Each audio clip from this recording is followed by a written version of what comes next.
नहमदुहु व नुसल्ली व नुसल्लिमु अला रसूलिहिल करीम अम्मा बाद फ़अऊज़ु बिल्लाहि मिनश शैतानिर रजीम बिस्मिल्लाहिर रहमानिर रहीम मौला सल्लि व सल्लिम दाइमन अबदन अला हबीबिका खैर खल्क़ि कुल्लिहिम। दर्स हदीस सबक नंबर 41। हज़रत इब्न दैलमी रज़ियल्लाहु ताला अन्हु से रिवायत है, फरमाते हैं मैं उबई बिन काब की खिदमत में हाज़िर हुआ और अर्ज़ किया कि मेरे दिल में तकदीर के मुताल्लिक कुछ शकूक पड़ गए हैं, मुझे कोई हदीस सुनाइए, शायद अल्लाह तबारक व ताला मेरे दिल से वो दूर फरमा दे। फरमाया अगर अल्लाह ताला अपने आसमानी और ज़मीनी बंदों को अज़ाब दे तो वो उन पर ज़ालिम नहीं, और अगर उन पर रहम फरमा दे तो उसकी रहमत उनके अमाल से बेहतर है। और अगर तुम उहद पहाड़ बराबर सोना अल्लाह तबारक व ताला की राह में खैरात करो तो अल्लाह कबूल ना करेगा जब तक तुम तकदीर पर ईमान ना लाओ।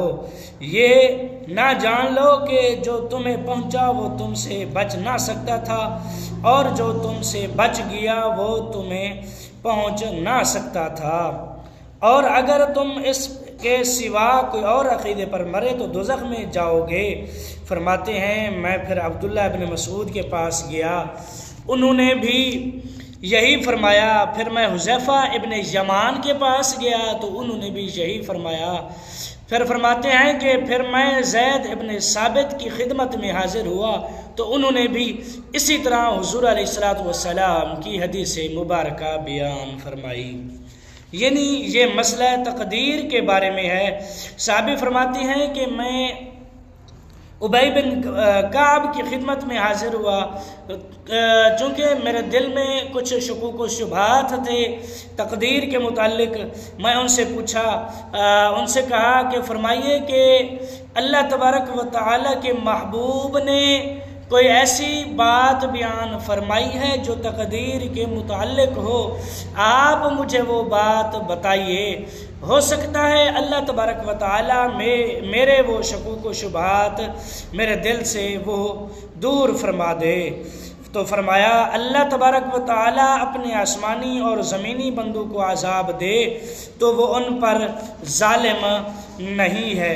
यानी अगर अल्लाह तबारक व ताला चाहे तो अल्लाह तबारक व ताला अपने बंदों को अज़ाब दे, यानी बग़ैर वजह के अज़ाब दे, चाहे वो मुसलमान हों, चाहे वो काफिर हों, चाहे वो किसी भी मज़हब से ताल्लुक़ रखते हों।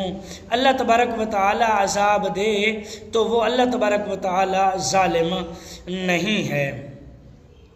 यानी इसी तरह के क्योंकि अल्लाह तबारक व ताला ने जो तकदीर में लिख दिया है वो तो होकर ही रहना है, वो ज़रा बराबर भी नहीं बदलेगा।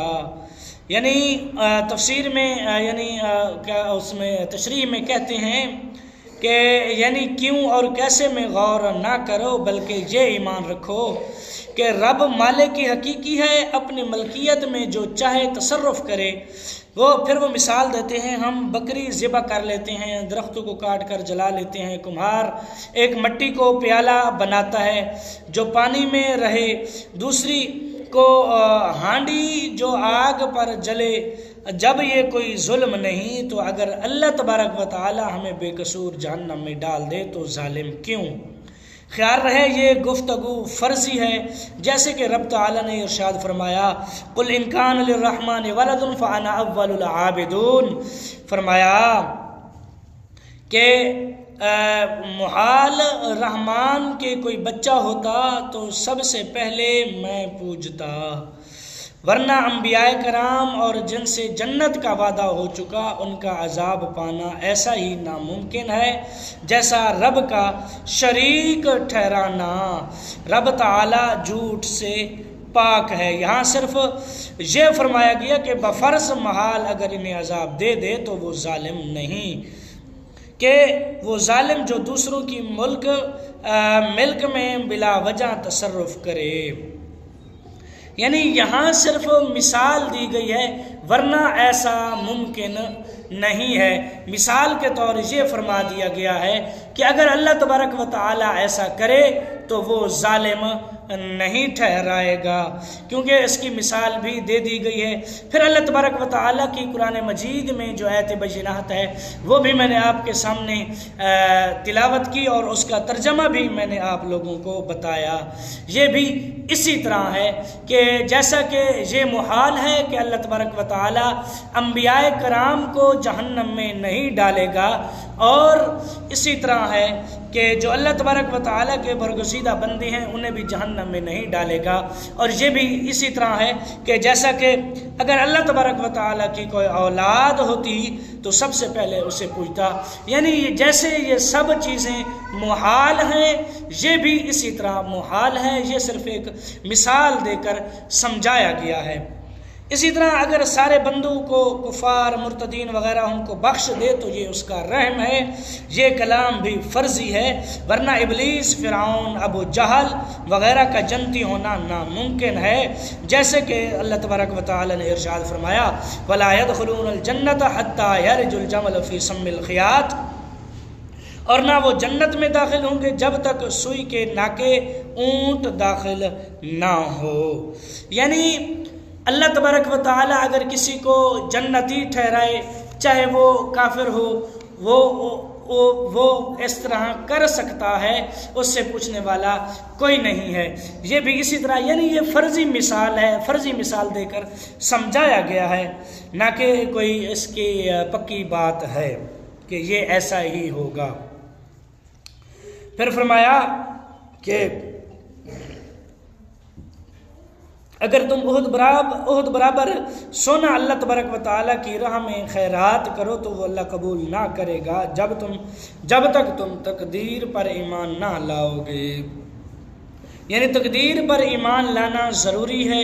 जब तक तकदीर पर ईमान मुकम्मल नहीं होगा उस वक्त तक कोई इबादत काबिल कबूल ना होगी, चाहे वो किसी भी तरह की इबादत हो, नमाज हो, रोज़े हो, हज हो, ज़कात हो, या फिर वो सदक़ात खैरात हो, कोई भी इबादत हो। फिर फरमाया, और ये जान लो कि जो तुम्हें पहुँचा वो तुमसे बच ना सकता था, जो तुमसे बच गया वो तुम्हें कभी पहुंच ना सकता था। यानी जो तकदीर में अल्लाह तबारक व तआला ने लिख दिया है, जो तुम तक पहुंचना है वो हर हाल में पहुंच कर रहेगा, चाहे तुम जहां भी हो, कहीं भी हो, किसी सूरत में भी हो, किसी हालत में भी हो, वो हर हाल में तुम्हें पहुंच जाएगा। अगर वो तुम्हारी तकदीर में नहीं है, वो किसी हाल में भी तुम तक नहीं पहुंच सकेगा। चाहे तुम ओद पहाड़ के बराबर भी माल और दौलत खर्च करो, उसे हासिल करने के लिए वो तुम्हें नहीं मिलेगा।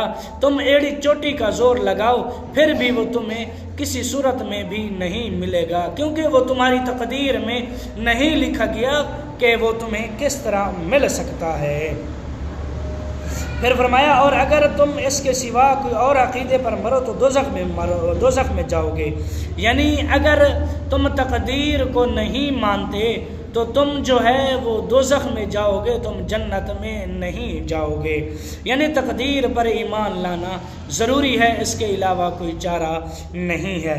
फरमाया कि अगर तुम इस पर ईमान नहीं लाओगे तो जहन्नम में जाओगे। फरमाते हैं, मैं इसी तरह हज़रत अब्दुल्ला बिन मसूद के पास गया, उनके पास जब पहुँचा तो उनसे भी तकदीर के बारे में पूछा तो उन्होंने भी यही हदीस मुबारक मुझे सुनाई। फिर हुज़ैफ़ा इब्न यमान के पास गया, उन्होंने भी मुझे यही हदीस मुबारक सुनाई।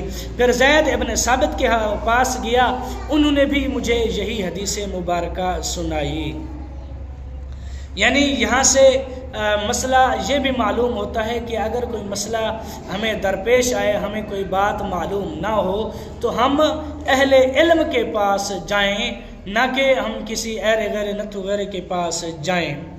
तो हमें जब कोई मसला मालूम ना हो तो हमें चाहिए हम उलमा की जो है तरफ रुजू करें, उलमा के पास जाएं। और यहाँ से ये भी मालूम होता है कि मसला पूछना अपने से किसी बड़े से तो ये भी सहाबा किराम की सुन्नत है। और यहाँ से ये मसला भी मालूम होता है कि मसला तकदीर जो है सहाबा किराम के ज़माने अक़दस में जो है ये छिड़ चुका था। यानी हुज़ूर अलैहिस्सलातु वस्सलाम की वफ़ात के बाद सहाबा कराम के ज़माने अक़दस में मसला तकदीर जो है छिड़ चुका था, क्योंकि सहाबा कराम के उस सहाबी के जहन में आई, दैलमी के जो दैलमी हैं उनके जहन में आई, फिर वो किसी और सहाबी के पास गए, फिर और के पास गए, फिर और के पास गए, इसी तरह 3-4 सहाबा कराम के पास गए।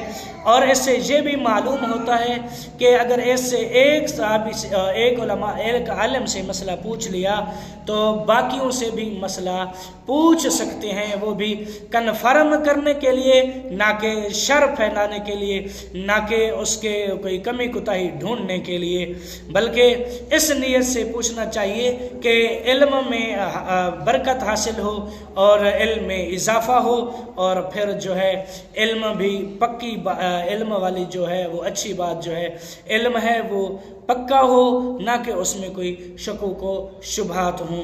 तो आज के लिए सिर्फ इतना ही। दुआ है कि अल्लाह तबारक व तआला मेरे ये चंद कलिमात अपनी बारगाह में कबूल और मंजूर फरमाए, हमें इस पर सही माना में अमल करने की भी तौफीक अता फरमाए। जो नए हैं मेरे चैनल पर वो चैनल करें सब्सक्राइब, वीडियो को लाइक और शेयर ज़रूर करें। सब्सक्राइब करने के बाद सदका जारिया समझकर अपने दोस्तों के साथ ज़रूर शेयर किया करें। तो मिलते हैं कल की नई वीडियो में, दुआओं में याद रखना। कल तक के लिए अल्लाह हाफिज़।